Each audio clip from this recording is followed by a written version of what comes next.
thank you for joining us on the program Gender and Parliament on NTA Parliament, a specialized channel of the Nigerian Television Authority, the largest television network in Africa.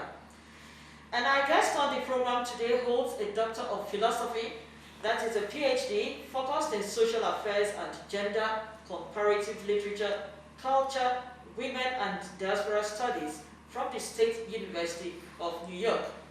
Who else is better qualified to take on the discussion of the shadow pandemic and gender perspective of the pandemic, that is the coronavirus, and also to discuss other gender-related issues than our guest, the ECOWAS Commissioner for Social Affairs and Gender, Dr. Siga Fatima Jagne. You're welcome to the program. Thank you very much. We thank you for obliging us your time. Yes. Now, let's start with the 45 years of ECOWAS that was celebrated recently. Give us an assessment of your own assessment of how the Commission has evolved and if it is meeting the dream of the founding fathers. Thank you very much. I think ECOWAS has actually evolved and done a lot in the sub-region. I think that most countries know what ECOWAS has been doing. We have, over the years, made sure, since the beginning of ECOWAS, actually 45 years ago, that we had a peace and security unit which has actually kept democracy going in Africa. We all know now that anybody who does a coup cannot stay in power. ECOWAS has been very serious about that. And ECOWAS is not encouraging dictatorship anymore. And these are things that I think the West African population is very pleased about. Another thing that ECOWAS has been doing is promoting socio-economic and human development in the countries. ECOWAS has programs in gender, programs for youth, programs in health with WAHU. And as you can see, during the pandemic, WAHU has taken the lead in terms of the medical emergency and has been working very well with the countries. And once WAHU is out, our humanitarian department will be in, making sure that the humanitarian issues in the countries are stabilized so that we can actually make sure that the countries have the immediate things they need to stabilize their lives after COVID. So this is why it's important. And this year, what we've been doing is we've been promoting, ECOWAS as the theme has been promoting socio-economic and human development together through regional integration, which is one of the key issues that ECOWAS works on, regional integration. You know, right now you can go from country to country with your ECOWAS ID card, and you can now work in other ECOWAS countries because you will be given a job permit. So these are actually things that ECOWAS has achieved. And also, of course, the third one this year, because of the COVID, we have been talking about combating COVID together in West Africa. And when you look at the figures around the world, you know that West Africa is doing very well in combating the disease. Okay, so we congratulate ECOWAS on 45 years of existence and meeting the dream of the founding fathers. You are the Commissioner for Social Affairs and Gender for the Commission, and you must have updates from member countries on the novel virus, the coronavirus that is ravaging across the world. Give us an assessment of the humanitarian situation occasioned by this pandemic.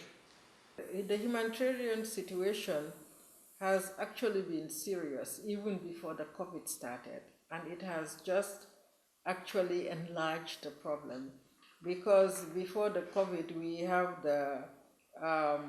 had a lot of displaced people because of the Islamic upheaval in the region, in Mali, in Burkina Faso, and also in Nigeria.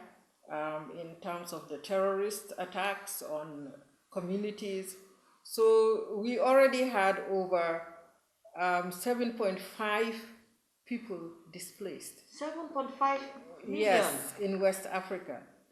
And there are 2 million children who are forced to leave their homes due to this unstable situation in these countries I was calling out, Niger and all of them.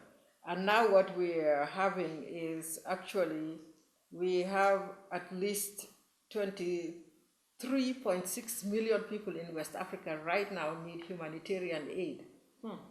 And this was before the coming of COVID. So you know the numbers have gone up. So we have a big job at the level of ECOWAS, and we're trying everything to work with the countries to ensure that at least the people, because we have people we work with in each country. In every country, ECOWAS has, in most of the countries, ECOWAS has an office. If they don't have an office, they have an office that's representing them, which is usually the Office of Integration. So we're using the offices we have in the different countries to do our work through the partners we usually work with in the different ECOWAS countries, mostly the NDMAs, who coordinate the Red Cross and all the humanitarian offices in the countries. I'm concerned about the situation of children. How is the Commission coping with this? Because it means the younger generation is an endangered species. Yes, not only are they endangered, they are also one of the biggest populations in West Africa, the under 15s, 15 and under. So I think it's of concern to us when it comes to access to education, when it comes to, as we speak with the pandemic, we had already worked so hard to get the young girls into school. Now with the pandemic, we don't know how many of them will go back to school. And it's not all the countries who have options for the young girls and the young boys to go back to school. So some countries are doing online classes, some countries are using the rural radios. They're using different methods to teach the students, but the more they stay away from school, the more likely we're going to lose more of the girls who won't come back. The boys might come back, but we will lose a lot of the girls who we worked so hard to get into the school systems. Now, when the pandemic came up initially, a lot of governments around the world took some measures, one of which was lockdown, forcing people to stay in a particular place. And with that came concerns about emerging vulnerabilities and then within the region, and then what approach are you taking to give a lifeline to those that may find themselves in this situation? I think what we've been doing, like I said, WAHU had started the process with the medical intervention, and we are slowly starting. Even here, we have started with the displaced population. We have given them, we have done work with them, sensitized them on the disease, sensitized and given them all the things they need, like soap, buckets, so that they will do the hand washing, all that what is required to keep them from having the disease, and then also some food items. And what we are going to do is, very soon we are going into the countries, but we will start with the Sahel and the countries with the most displaced people, which are Niger, Burkina Faso, Mali, Nigeria. These are the countries we will start with. We will give them grains and other support for the displaced people. So we are really doing a lot of work at the level of ECOWAS to assist our member states, because the member states cannot do it alone and ECOWAS cannot do it alone, but together we can achieve a lot. Let's talk about the fears of gender-based violence, as even though we hear reports of easing of the lockdown, but then there are also fears of gender-based violence being on the rise, you know. So, do you share the same concerns? I think we all do. I think as people stay together in a specific space for a long period of time without going out, tension rises. I think is at all levels with children, because nobody wants to stay in one place for too long, and with the lockdown, this for couples who already have problems of violence, it excavates that problem. And more women are reporting, even in the US, I was reading recently, more women are reporting violence against them during this pandemic, during the lockdown. And I think our concern is also the children. We need to protect the children because there's been more reports of missing children during the pandemic, which with the lockdown. With the lockdown, and this is very concerning. And it's not just in West Africa; it's even in Europe. You know, because the criminals take this time to do their trafficking work. So we have to be very vigilant. But I think that all the measures are in place. Every country has child protection services, and they also have social programs that they're using to help the very poor so that their children won't be on the street. Because even here I've seen young children on the street and it's lockdown. So we're trying hard to make sure, and most countries are working hard to make sure that everybody stays home and that they provide food for the families. Governments in the region, you have said they are doing their bits, but what would you have them do differently to improve on the humanitarian and social welfare of the people? I think most of the ECOWAS countries have a database of their very vulnerable people. So when these emergency situations arise, these are the people they target immediately and give aid to, mostly food aid, and then also, in this case, medical aid, because I think most of the testing is also going on in the poorer population just to protect them from the pandemic. So definitely there's a system in place in all the countries for humanitarian intervention, but this is so huge because even people who are middle class with this COVID are going to end up being in the needy class.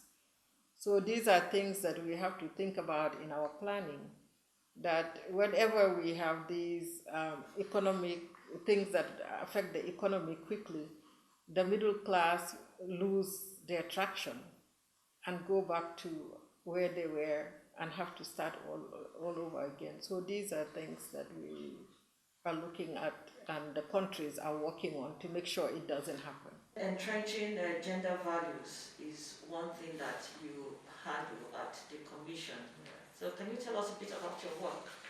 My work is actually more complicated, but we make sure that gender and youth issues are in the forefront because the majority of West Africans are women and young people under 25. So we have to focus on this population because if we don't focus on this population to work on our equality issues, we will lose a whole generation of West Africans who won't go where we want them to go and where they want to go, because I am encouraged by the young people. They're very innovative. And most of them, when you meet them, they even want to work for themselves. They don't want to work in offices. They're not like their parents, us who have worked in offices. They all want to do their own thing, set up their own business. And I think this is the kind of thing in our department in the gender and youth that we are trying to encourage young people to do. And we work closely with education to see that they have quality education, not just academic, but also technical education. It is very important to have skills in the world we live in today, more than an academic degree. You go further with your technical skills. And we are seeing that. And this is what the countries are also doing. They're really working on giving technical skills to the young people so that they can start their own businesses or join companies like when you look at the energy sector, these are areas that the young people can specialize and work in without going to a university because it's a skill-based job. The same thing with some of the technical, like building, architecture, and these are areas that the young people are seem to be really interested in.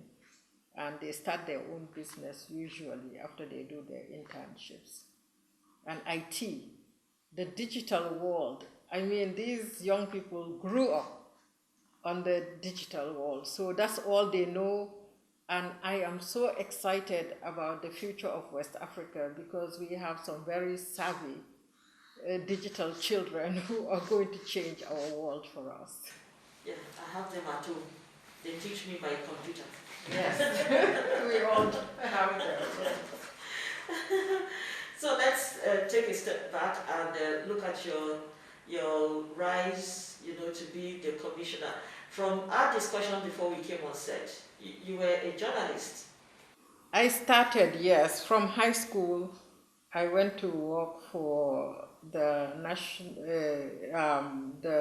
Gambia government office for communication that included Radio Gambia and the National Bulletin, which was the national newspaper for Gambia. So that's where I started my career, and from there I moved on to university. But it was the best thing that ever happened to me because when I went to university, I found it so easy after working as a journalist. We take a break now. When we return, we have been talking with Dr. Siga Fatima Jagne, the ECOWAS Commissioner for Social Affairs and Gender. Don't go away.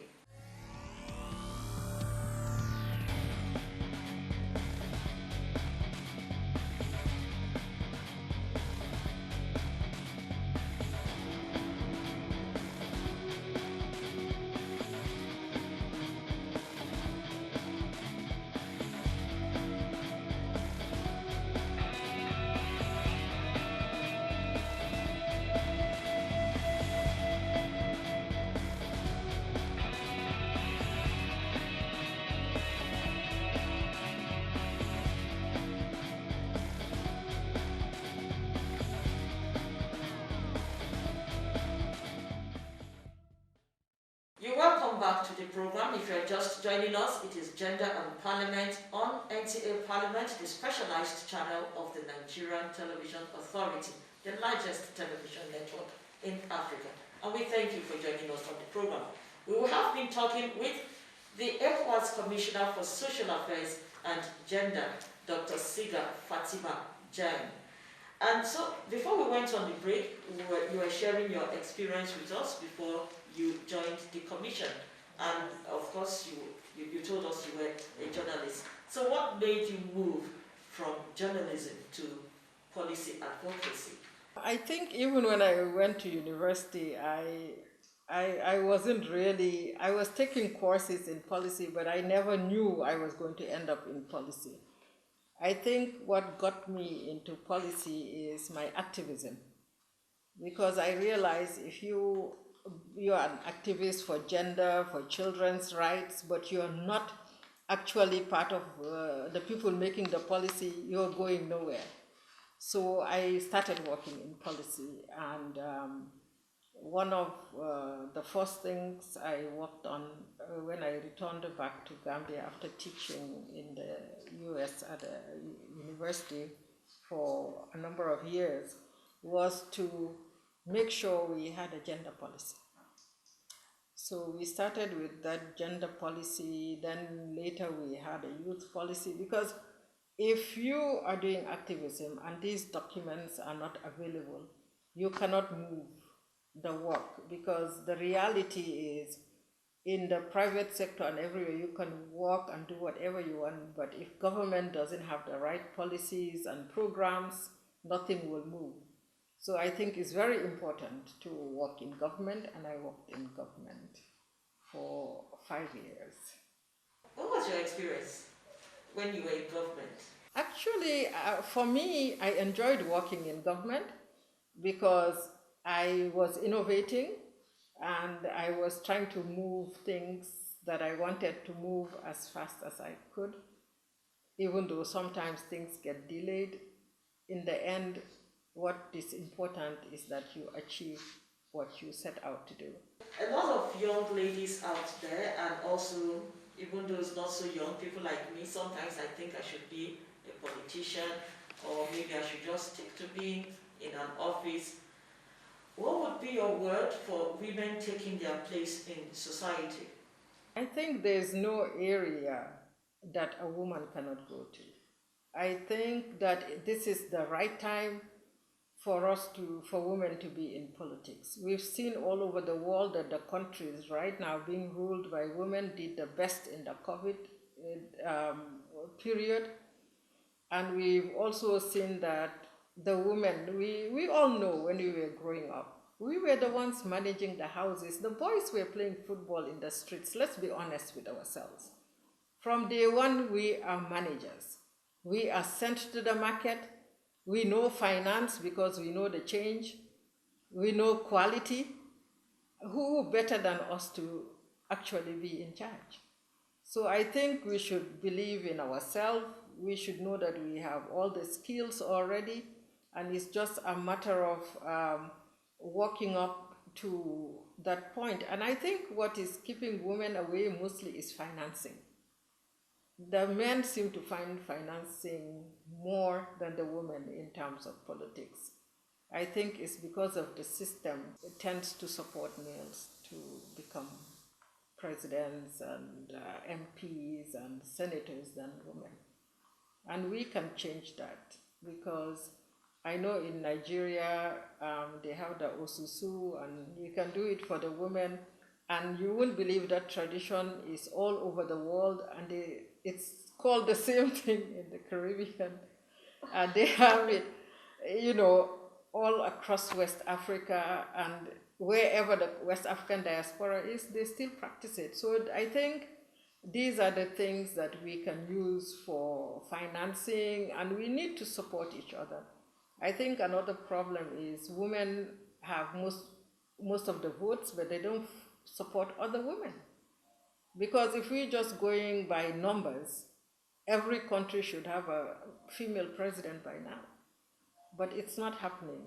So we also need to continue to talk to our fellow women, and I have suggested that we start the politics in the schools, because the young girls, we all know everybody has, from primary one you have class prefects. We should let these young women run for those offices. We should let them run for the student government. Once they get used to running for office, when they grow up, it's normal that they will run for parliament, for the Senate, and for presidency. But we have to start it from a young age. And the school system will help us in that, should help us in that. Okay, so let's come back to gender equality and the UN action of decade, which is the generation equality. Yes, what is the position of your office in aligning with this?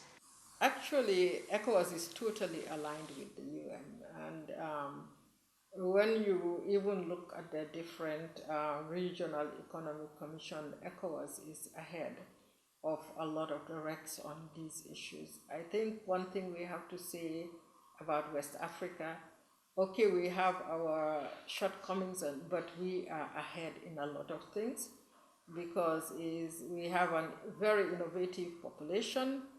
We have a population that is very much has a business mind. Let's look at that also. Because when you are talking about entrepreneurship, for example, the most entrepreneurs are in West Africa. We are number one. Every other West African woman you meet is trading in something. Even those in the offices are doing their trading on the side. It's part of us. And that's why what we should make politics also. It should be part of our lives, just like our entrepreneurship is part of our lives as West African women. And I think when we do that and we support our daughters and our sons, because there's also a trend as we move towards girls' education, countries who have actually achieved it now, we've noticed that the boys are running behind. If you have 100% girls in school, the boys, the numbers have gone down to 75, and we can't afford for them to be out. So we have to come up, everything has to be equal on both sides. And that's why we also have men now helping, who we call he for she, all for the equality, because it's extremely important. And like I always tell people, a bird has to fly with two wings. No bird can get up with one wing. So the males and the females have to be in harmony for West Africa to reach where it wants to go. Let's talk post-COVID-19. Yes. Yes, what strategies are you putting in place for post-COVID-19, the gender components of post-COVID-19 from the Commission? I think we already have a post-COVID program for the ECOWAS. And what is important is for me, I never see a gender component. I see gender in all of them.